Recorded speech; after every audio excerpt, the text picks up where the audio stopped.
Hello, I just wanted to read a short essay that I wrote entitled Nuclear Disarmament and U.S. Presidents. I wrote it in May of this year.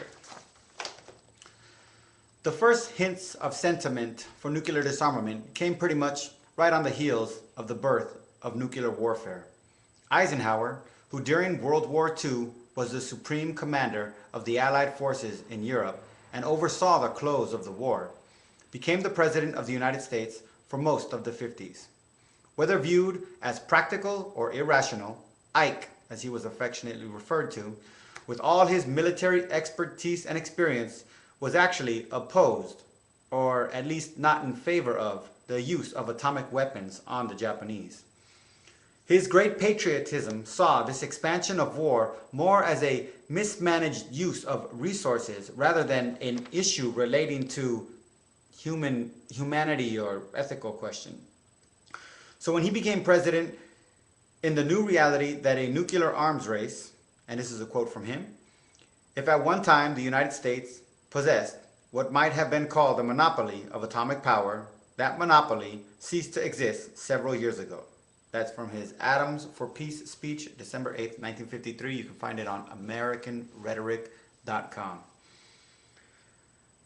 Rather than address the U.S.'s possession of these weapons with policies that supported his rhetoric, it appears that under the immense pressure of fulfilling the role of the Commander-in-Chief of the U.S., and it could well be that Eisenhower was the last civilian leader of the free world that actually functioned in any type of leadership role, that he felt his responsibility was first to procure census, arguably obedience, before he could take action that aligned with his expressed sentiment.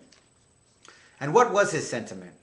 When describing the scenario of an atomic attack against the United States, Ike made 3 points, again from the same speech.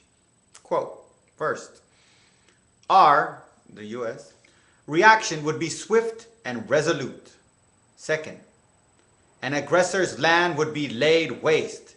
And third, the probability of civilization destroyed, the annihilation of the irreplaceable heritage of mankind handed down to use generation to generation, and the condemnation of mankind to begin all over again the age-old struggle upward from savagery towards decency and right and justice.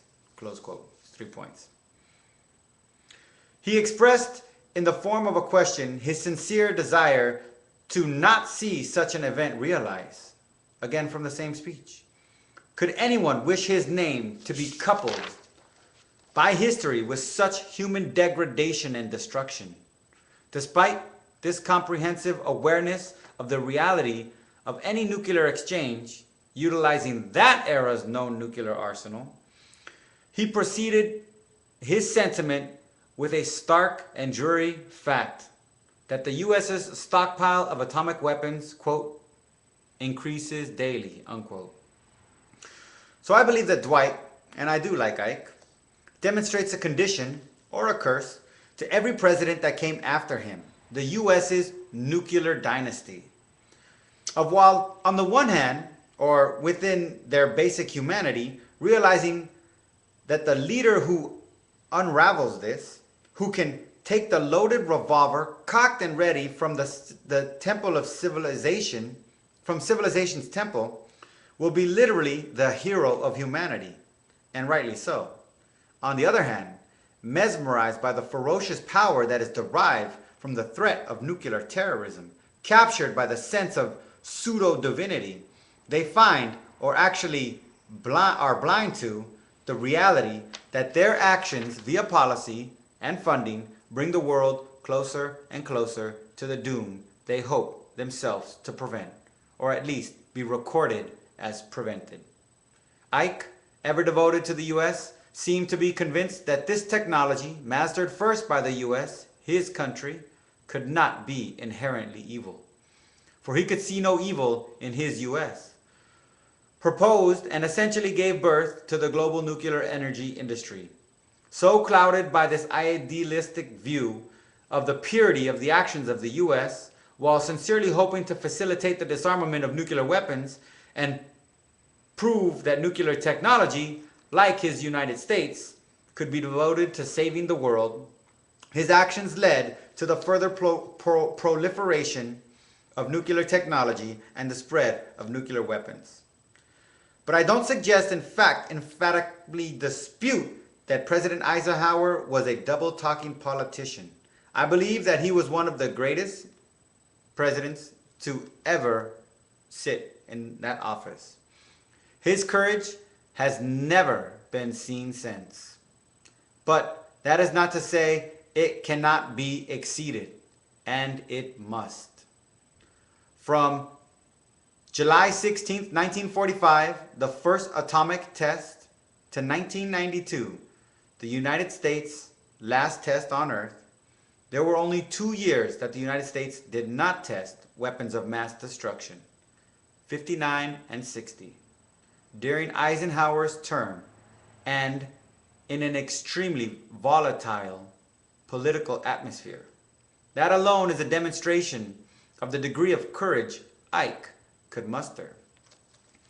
However, if the people of the United States, its rich and poor, black, white, Hispanic, Native, and the vast array of other residents, its workers and students, its children and adults, males and females, young and old, religious and secular, imprisoned and free, conservative, liberal, progressive, moderate, or unaffiliated, seek to be the population that raises a leader capable of the heroine or hero of humanity, literally, then we the people will have to muster in ourselves, our individual lives, more courage than Eisenhower perceived in himself. Eisenhower's U.S.